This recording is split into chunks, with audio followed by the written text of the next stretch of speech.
Hey, hey, hi. How is everybody tonight?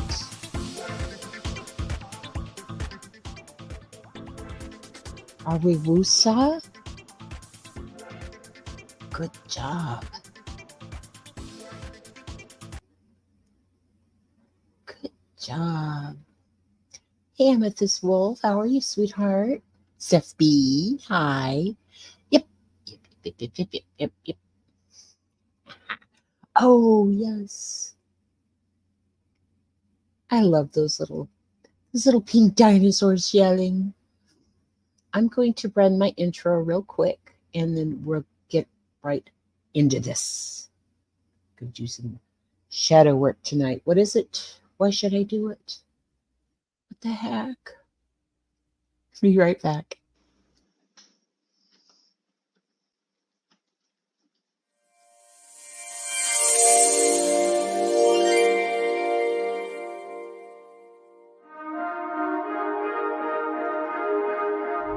Who knows what evil lurks in the hearts of men?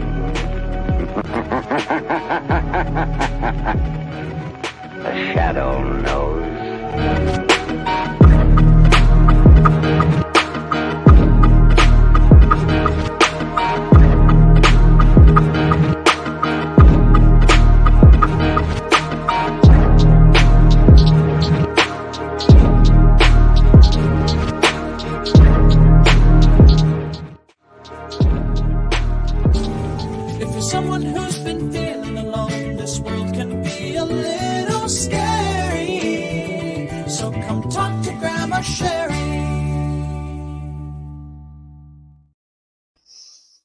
Yeah, Steph B. I think so. I don't know how these things work. I have no idea if you share the link. But, whatever. Hey, Evil Queen Yaya. Hi, sweetheart. The Shadow knows. I have Shadow radio shows on cassette. Oh, that's cool. How cool is that? Hey, Lake Michigan. Hi, sweetheart. Welcome in. Okay, so last time we just did a general overview about shadow work. Let me get rid of that. And basically, shadow work helps you to become less reactive to the feared item or situation. Hey, Burden. Hi, sweetheart. How are you? Hang on just a second. I had to cough. Okay, so, and we learned that we need to be honest with ourselves if we're going to do this stuff. Here's a quote. If you want to keep a secret, you also need to keep it from yourself. It's from George Orwell.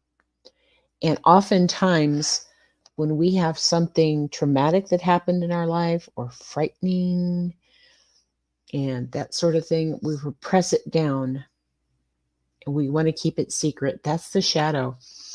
So tonight we're actually going to talk about, and this is the shadow bunny that Cash made for me. We're going to talk about where shadow work came from and why you should do it. Okay. This is actually the shady bunny. So when we do shadow work, it's just an introspection. You can call it that. You can call it something else, like cognitive behavioral therapy is also a way of reprogramming your mind and the way you think about things. We'll talk about that later on.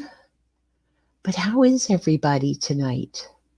Is everybody doing good? Yeah, Shadow Bunny. Yes, yes. This is what, Wednesday? Hump day, yeah. That's cool. So I thought of something because Cash calls this Shady Bunny, the little guy that I put up there, Shady Bunny, because the shadow works a little shady. But it made me think about something. You know the slang, if you throw shade, hey, true Texan, living the dream. If you throw shade at someone, right, means that you're kind of degrading them or you're mocking them or something along that line.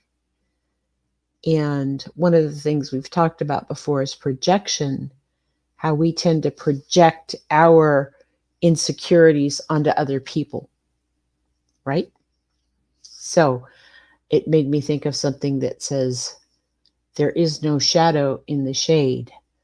Because if you're out there and you're throwing your stuff on everyone else, if you're doing shade on everyone, then there is no shadow. You don't know what's going on in your heart and your mind.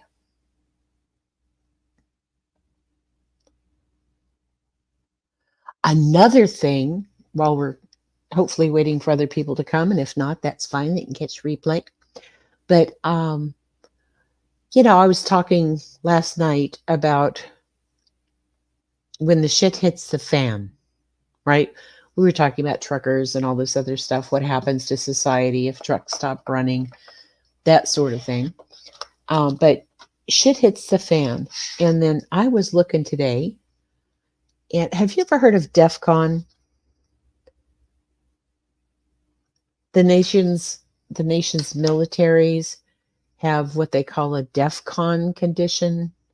Like we're at DEF CON 3, I think, which means that, we're on high alert, right? Nothing's imminent, but we're on high alert. And so I always thought that meant defense condition, right? Defense condition. But then I was thinking maybe it's actually defecation conditioned. Kind of goes along with if the shit hits the fan, it's the DEF CON, the defecation condition. Blah. Sorry. Just messing around with you. All righty. So, did everybody do the archetypes quiz? Do you understand your archetype?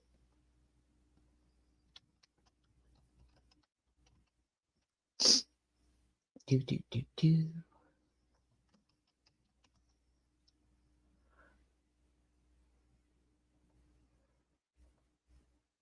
Did we? Oh, wait. I thought that was a festival or a band. Then nope, I didn't know. What, DEF CON? Or the archetypes? Don't know. Well, some people did their homework and they did the archetypes. And I wanted to know and know. Okay. True Texan, thanks for your honesty. But I wanted to show you something because my archetype is the mother. And so each one of these has characteristics of the mother archetype. And So the mother archetype always aims to, there we go, protect and care for the object of their affection. Let me get rid of me. There. Whether that be another character, a group of characters, they call characters people. Okay, people are characters. A place, an inanimate object, or an idea. So protect and care. As a mother is, at their most basic, a giver of life. They want to protect that life with unconditional love and see it grow. The mother nurtures not just the child, but any other person with whom they feel that mother-child bond. However, the archetypal mother can be corrupted, and these protective instincts can have a dark side. Taken too far, these instincts turn the mother archetype into a possessive, controlling person. So, the nurturer, the great mother, the fairy godmother, the wicked stepmother, there's all kinds of mothers, right? I was just showing that to you because I ask you to do an archetype so that you better understand your type of personality, that you can get all the great things about you and what you are and that sort of thing, but you can also see some of the dark traits and how it can turn, and what is actually beneficial can turn into something that's toxic and damaging. So that's why I ask you to do the archetype, but I just wanted to show that to you as an example of what mine is, okay? So we talked about we need a journal because we're going to be doing some prompts, okay? And prompts are just basically a question or a statement that you need to sit down and think about. And you can bullshit yourself, okay? You can also bullshit a therapist. You could just tell yourself what you think you want to hear or make excuses and whatnot. But when you journal and you do your prompts, you need to be very, very honest with yourself. Because otherwise, this isn't going to work. Anybody know who Carl Jung is? You missed that class? Yeah, okay. Carl Jung. Everybody's heard of Sigmund Freud, right? Well, Carl Jung is kind of like his Prince of Wales.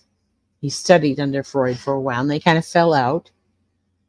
And when they fell out, their relationship, their friendship broke up. And Carl Jung was processing through his grief over that. And he came up with shadow work. And in analytical psychology, the shadow, which is also known as an ego-dystonic complex, because it's very, very complex. There's a lot of layers to it.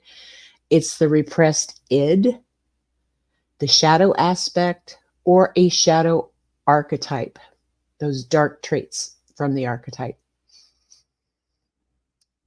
is an unconscious aspect of the personality that does not correspond with the ego ideal. And that's the person that you walk around thinking that you are. That's your ego. You know, I'm not going to admit I'm wrong because that's going to embarrass me. That sort of thing. Your ego idea. Leading to the ego to resist and project the shadow. When you're pointing at somebody, 3 fingers pointing back at you, right? That's projection. If you're constantly calling someone a liar, you know, the 3 fingers pointing back at you probably means that there's some untruths in your own life. Or if you think that somebody is a know-it-all and, you know, just really a bitch, you know, and a snooty, sanctimonious, whatever, 3 fingers pointing back at you, thinking, Maybe there might be characteristics within you that go along with that.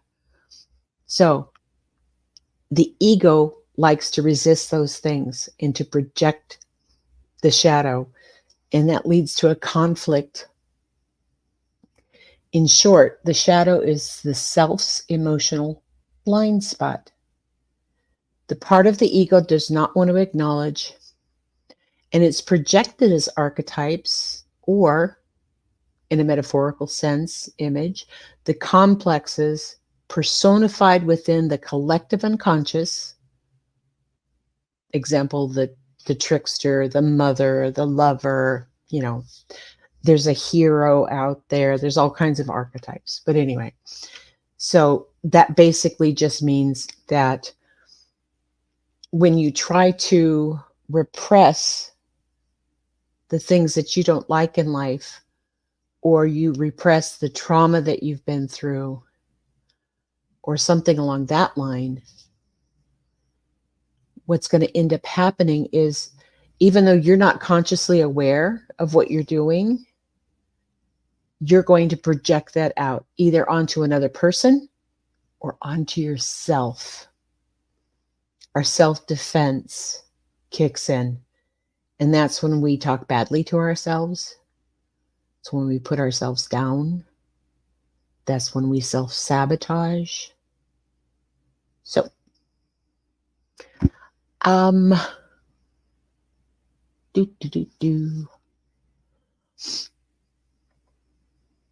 going to drop some links in the video description later on, so you guys can go look at some of these stuff and redo it. Because like my crawl says, I'm not a licensed professional, and all the information given today is just for educational purposes only, and it's not a substitute for professional advice. Okay, so before you do anything presented here, please consult with your mental health care professional. If you have one, you don't need one to do this. All right. But the thing is that there are, if you're going to do this seriously, you're going to give it a priority, and you're going to make sense of what's going on and why you get hurt, why you're triggered, why certain things bother you. And it could be a smell, it could be a song, it could be a food. Triggers are things that activate our fight, flight, freeze, or fawn reactions. So we're going to start with triggers, and we're going to work our way down into what's the root cause of that. And with shadow work, it's either something that you can actually get to a place where you can say, oh, I'm safe, that ain't no thing. Or you just incorporate it into yourself, and you realize, you know what? I was a kid, and I was neglected, or I was abused, or I was abandoned. And that's what's causing these things here. So we're going to work back. We're going to reverse engineer those kind of things. And I'm not a therapist. I'm a great listener. But when you're doing these kind of things, and you're thinking and you're doing some introspection, you're going to get into some things that are deep and very painful. And when you do that, that's when you need assistance. Okay, you might need to go to a therapist, or some people turn to a higher power. They go into prayer, whether it's the Judeo-Christian God, or whether it's your Allah, or whether it's pagan gods and goddesses, whatever you rely on for strength that makes you feel good and makes you feel like these things are helping me and are giving me strength to carry on. Those are the things you need to turn to. Okay.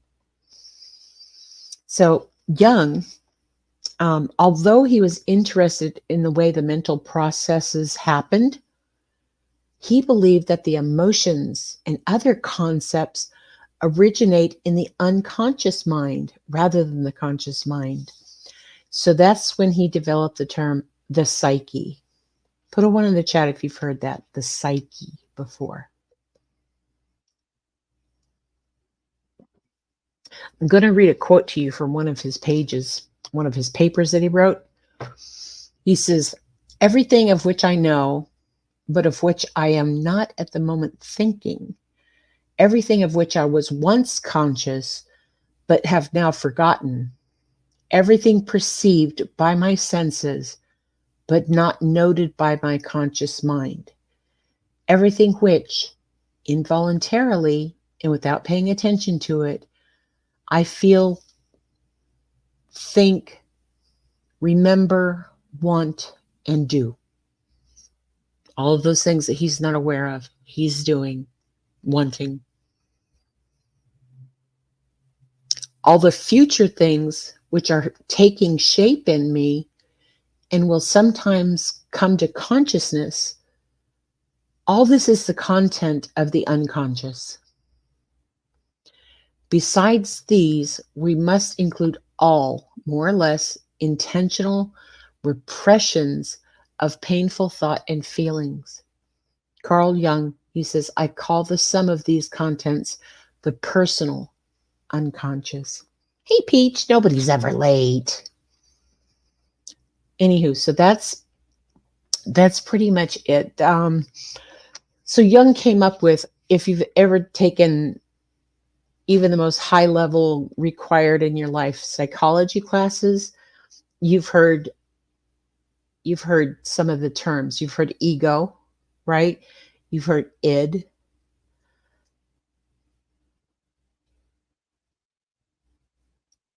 Right? Okay.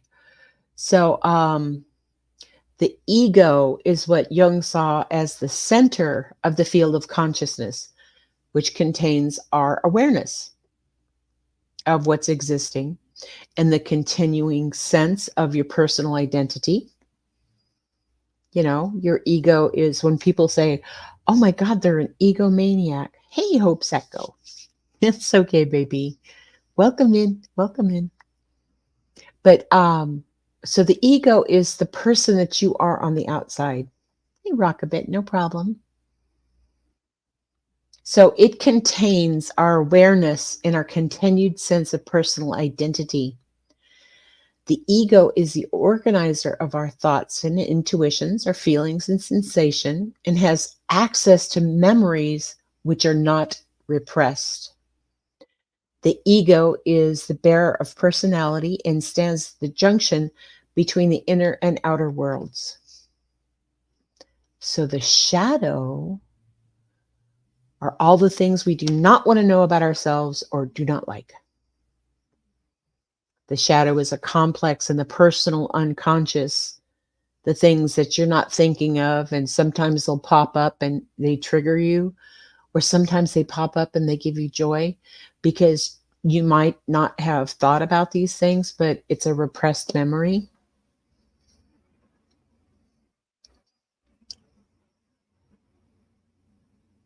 The complex is most easily accessible to the conscious mind. It often possesses qualities which are the opposite from those in your personality. Therefore, the opposite from those of which we are conscious. Here's the Jungian idea of one aspect of the personality compensating for another.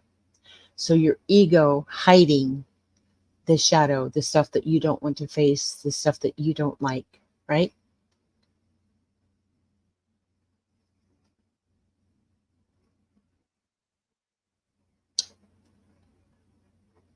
Oh, hang on just a second. Okay, so if a relationship breaks down, it can result in a shallow personality with little depth and with excessive concern for what other people think about him or her. So while it can be troublesome, it may remain largely unconscious. The shadow is an important aspect of our psyche and part of what gives depth to our personalities. the fascination which the differing, contrasting, or opposing aspects of personality hold for us. This is illustrated in the novels like Dr. Jekyll and Mr. Hyde, or The Picture of Dorian Gray.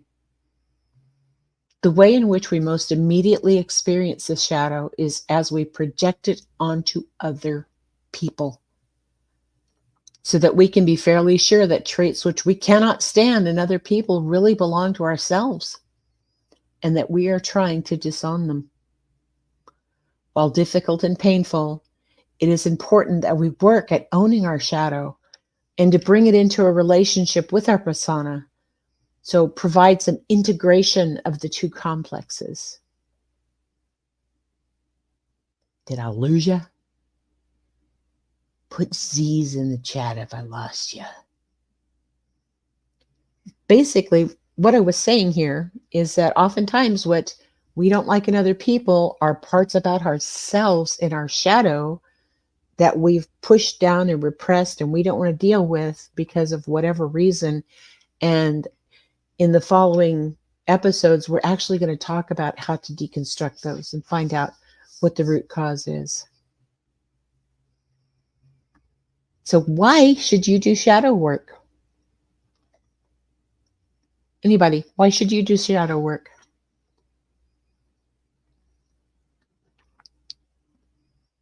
I'm going to wait. Da, da, da, da, da, da. No, we don't want to do that. Why should we do shadow work?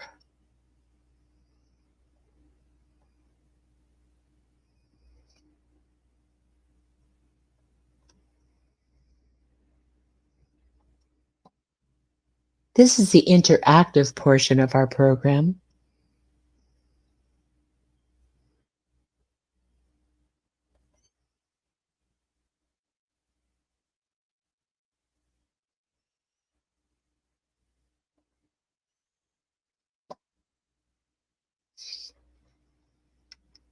To heal and incorporate those introspections into ourselves. Okay, because Grandma said so. To get a healthy mind. Okay. Those are all great. Those are all perfect answers. Because if you're actually going to do this, and you're not just being nice to show up to a Grandma Live, this is something that is really life-changing. And, just a second. Oh, okay. Thank you, yep.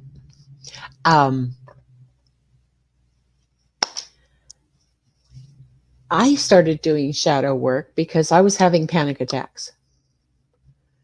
I was getting into the place where I couldn't breathe.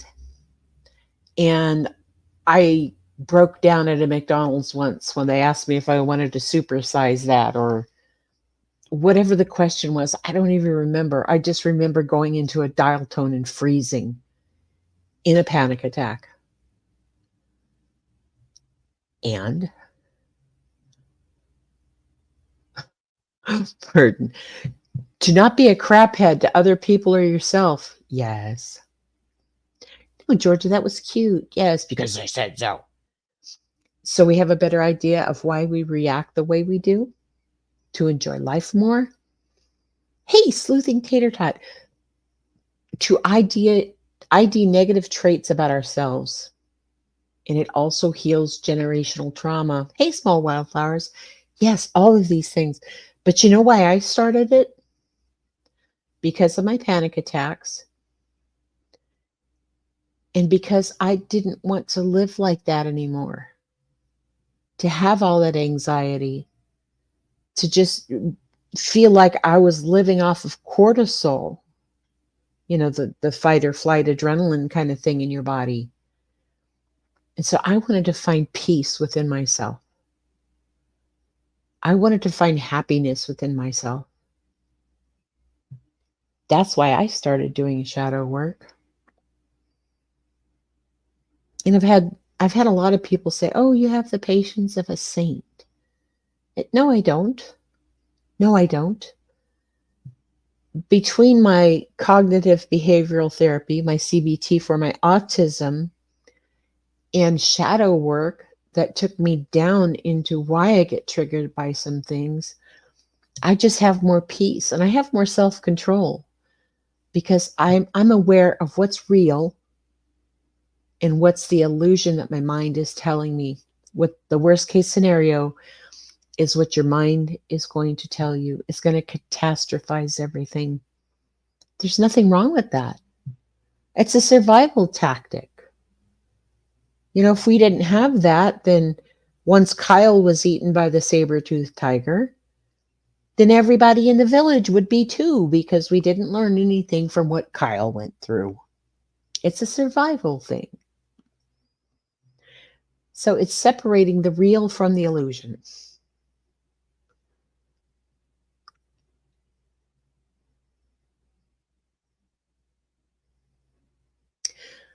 I also didn't want to live my life on other people's terms. I wanted to learn self-love and acceptance.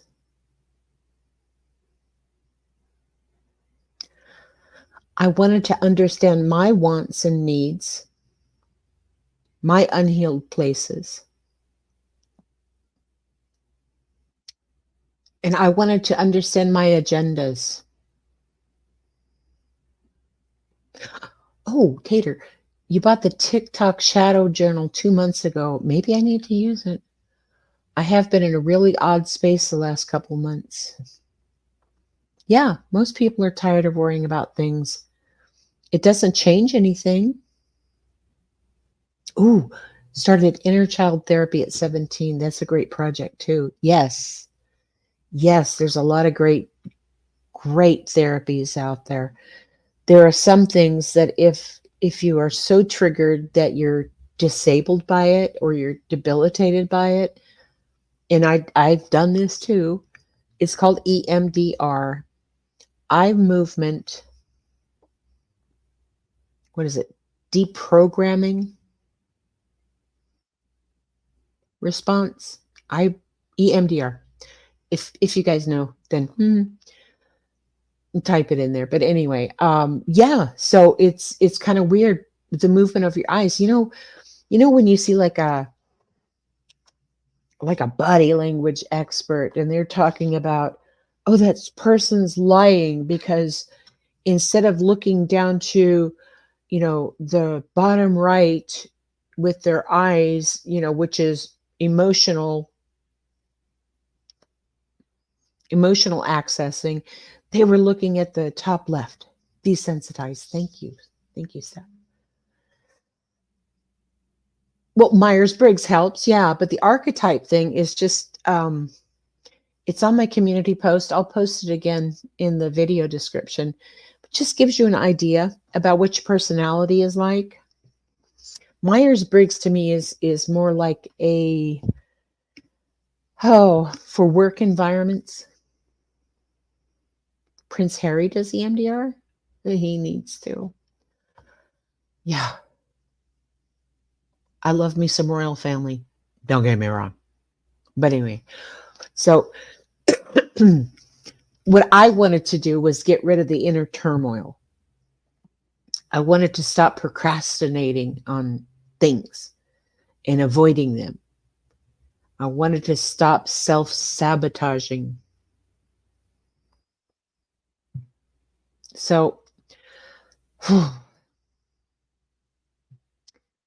wanted to get over all the things that I believed that were wrong in my life, including my problems. Anybody ever blame themselves for their problems? This shouldn't be happening to me. Like maybe it's some curse, or maybe I've done something, it's some sort of karma and it's coming back on me. You ever done that? Maybe I wouldn't have 3 failed marriages if I had only done X, Y, and Z. No. What shadow work does is it gets down into the root cause. A lot of times people just grow apart and they get a divorce. Other times your triggers are projected onto your spouse, and you're not working. You were supposed to start EMDR, but then lost your therapist when they moved. Oh, God, I hate that friggin' insurance. But anyway, you blame yourself for your problems. You worry about everything. You think about all your unfulfilled goals. You have regrets. Things you said, but maybe you shouldn't have said. You regret those things. Reason to do shadow work is to avoid repeating bad choices. And that includes friendships. That includes romantic relationships. It also includes addiction.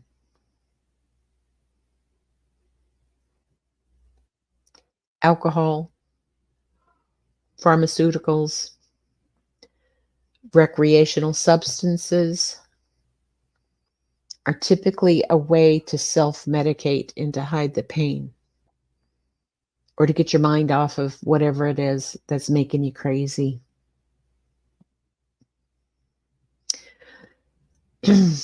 It also helps you to get away from the idea of, I can save this person, or they can save me. You see strengths in them that you need. You want to feel safe. You want to feel loved and protected. And so you gravitate toward that person. But because of the shadow, because of the trauma that makes you feel like you need to be protected, to be safe, to be loved, because of your shadow, oftentimes you can't receive that what you need.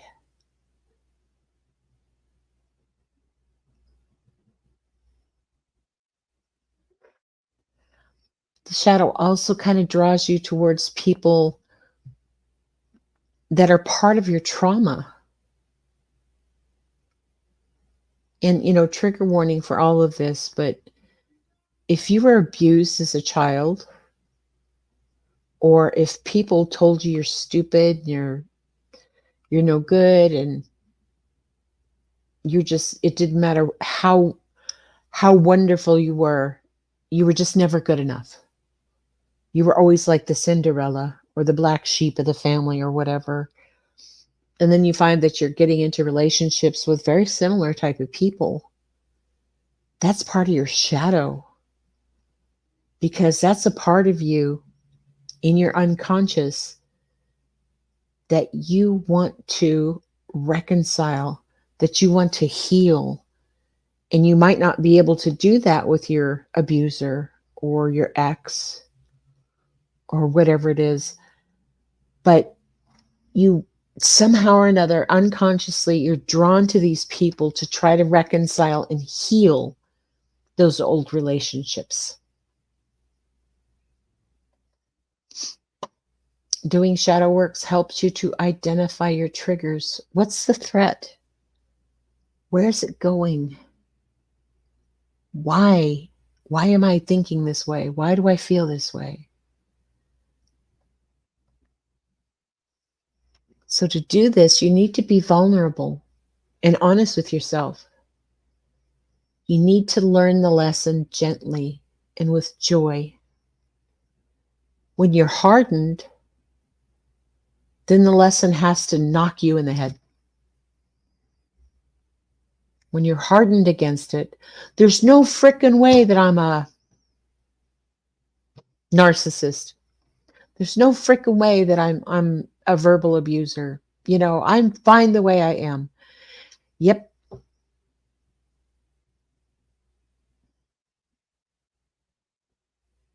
Oh my goodness. And there's some people, and I've heard them proudly say this. Yes, I'm an asshole. Yes, I'm a mean girl. Yes, they like that. They love that about themselves. But those same people also tell you that they're kind and they're caring and the best friend to have. Which is it? Oh, that's a good one. You can't internalize authentic compliments. Yes. Yeah, when someone says, God, that was a great job, or gee, you look beautiful today, you know, whatever the thing is, you have to put it down. You have to slough it off.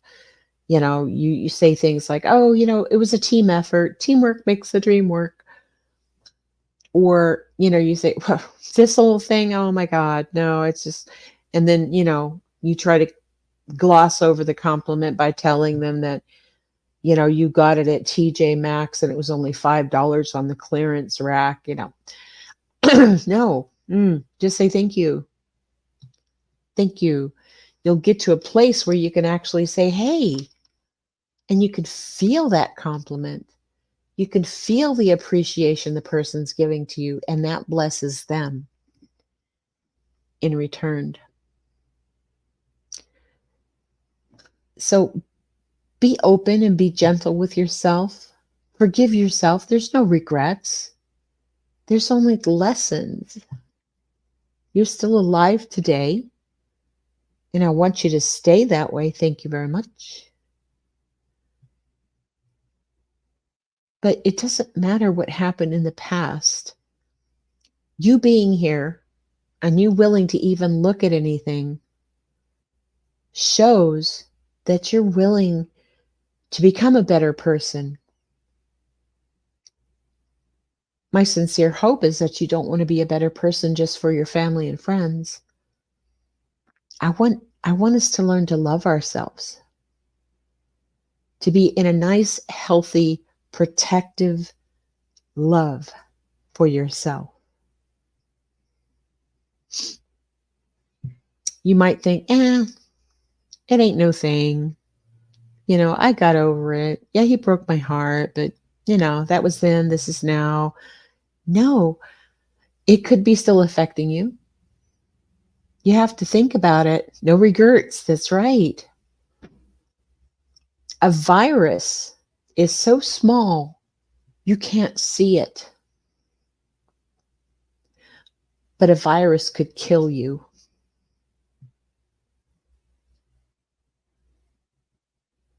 Some of those past pain and traumas and things that we do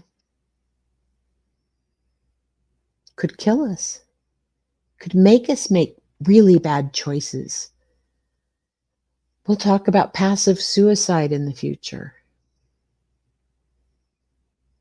So, if this message resonates with you, based on where you are in your journey and your understanding,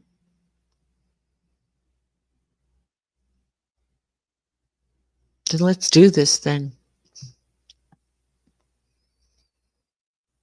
It makes me think, anybody ever played with a dog whistle? Dog whistles? I'm not talking about the social media dog whistle. I'm talking about the literal thing, right? Can you hear that? Typically, as a human, the answer is no. And if you can, then we'll talk about your alien DNA splice genetic stuff. But anyway, so a dog whistle is at a different frequency. Does that mean it's not real? No. Just means you're not aware of it. Think about all those things that we've pushed down and that we don't want to deal with. And if we're ignoring them, then they'll go away. No, they don't. They'll fester.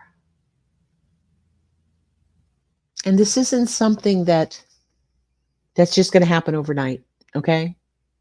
Not going to happen overnight. I've been doing this for years. I don't do it every day, but I do it several times during the year, especially when things get very heavy, when I feel like I'm losing control and I'm hopeless. And last year, everybody knows that I attempted to take my own life. And even though I went through all this shadow work and all this, hey, mystery, hi. Even though I went through all the shadow work and all that stuff, I still got to that place. But this last This last year for me has been amazing.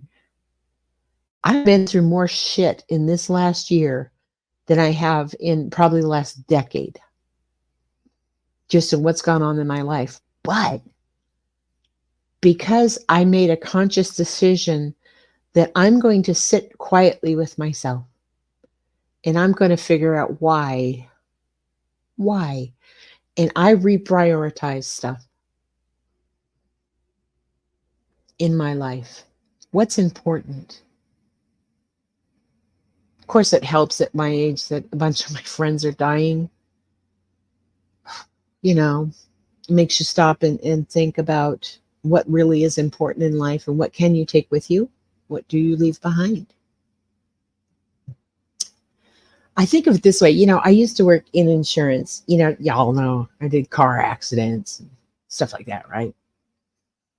But loose bodies are less injured in accidents.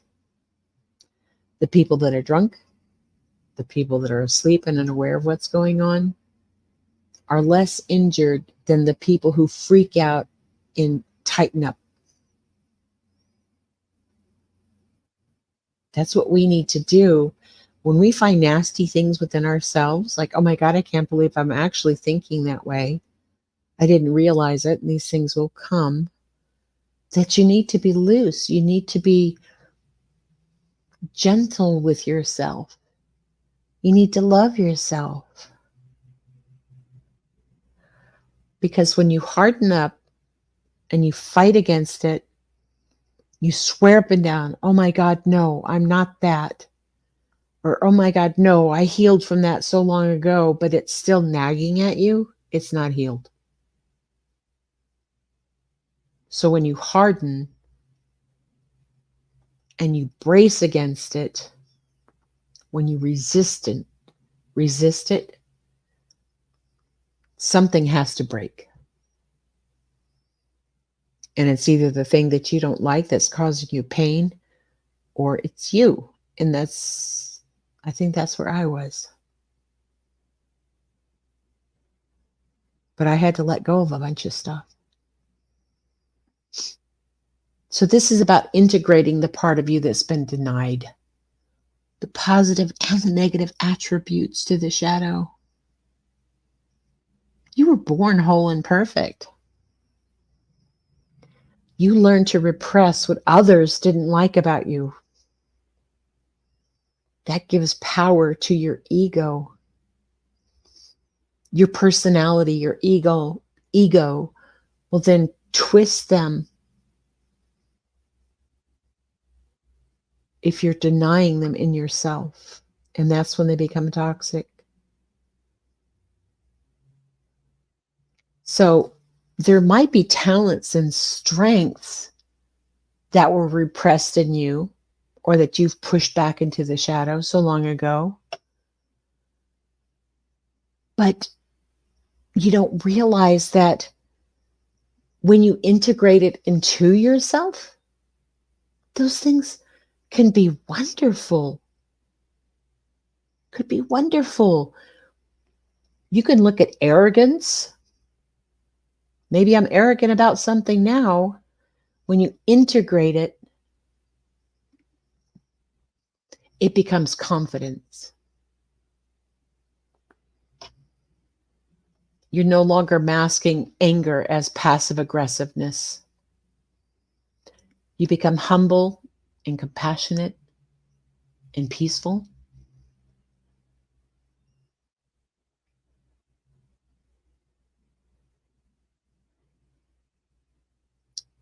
And realize that the shadow part, the part of your unconscious, hey twist, the part of your unconscious is holding these things because you're not ready to deal with them.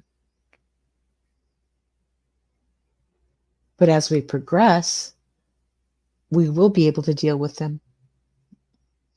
And I'm gonna put some resources in the video description of people that have a lot of experience with this stuff. And I've used some of them, and One of them I'm not very familiar with, so, if they suck, don't blame me. But, let's get to a place where we have some gratitude for everything, that we don't depend on other people for our happiness, that we find some good, healthy coping mechanism. Here's a quote from Carl Jung. Let's see him. I kind of like this picture. I know, for some reason he just looks a little mischievous, like he might be a little snarky, and I like that. He said, knowing your own darkness is the sorry, my tongue just fell out of my mouth. Knowing your own darkness is the best method for dealing with the darkness of other people. And there is no coming to consciousness without pain. So these things are going to hurt. Some of these things are going to hurt. Some of these things, you're going to look at it and say, no, that's not me. No. But the thing is, if you get to that place and you embrace it and you realize, hey, yeah, that is me. Yeah, it hurts. And we'll work through it. We'll learn how to work through it. It's not going to hold you down. It's not going to derail your intentions. It's not going to do that anymore. I'm doing shadow quotes from Carl Jung. Your vision will become clear only when you look into your heart. Who looks outside dreams. Who looks inside awakens. Leaving you with this. What you resist not only persists, but will grow in size. So we are going to learn how to avoid the herd mentality, how to avoid cult worship and indoctrination, and stop repeating bad choices, start living our life on our terms. We're going to learn to be vulnerable with ourselves. And you know what happens when you're vulnerable with yourself? You become more open to receiving. So you can actually feel the love that people have for you. You can embrace it and you can drink it in. The people that have appreciation for you, and we all do.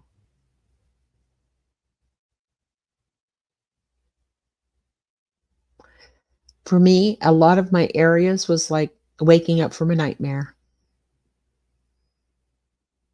Wake up from a nightmare, you're all sweaty and you're panting and your heart is racing and oh my God.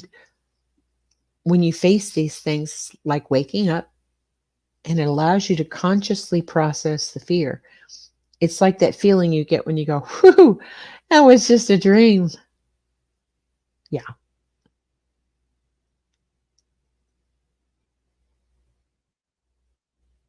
I love you guys. I'm going to let you go.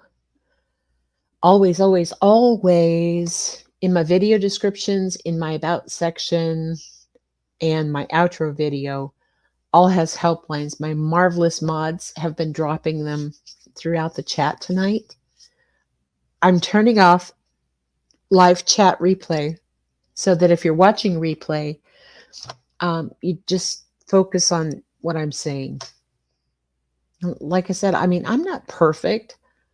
Holy crap, no, I'm not perfect. But you know what? I care enough. I'm that mother archetype that if there's something we could do together to make our lives more peaceful, to make it happier, to help us to get along and not be afraid, then damn it, let's do that. I like this twist. I'm going to highlight it. Rise up to not feel that heaviness as often. Yes, baby. Oh, oh, I love that. Thank you guys for coming. Next Wednesday, we're going to be doing mistakes to avoid. And like I said, I'm going to put the first couple prompts up on my community post after this for members only, that you can have a look see at it and start working in your journal. And make this fun. Get some colored pencils, some washi tape, and stickers or stamps or something. Make it fun.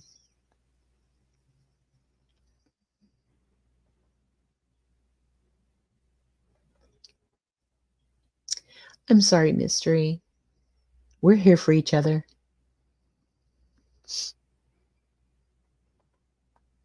Family, friends, and good times mean more than anything. Time can't be bought. Washi tape. Yes, washi tape. I love it. I love washi tape. Oh, my goodness.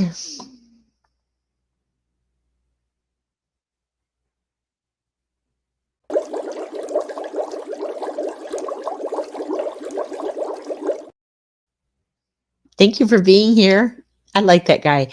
I thought it was cute. Here's a cat.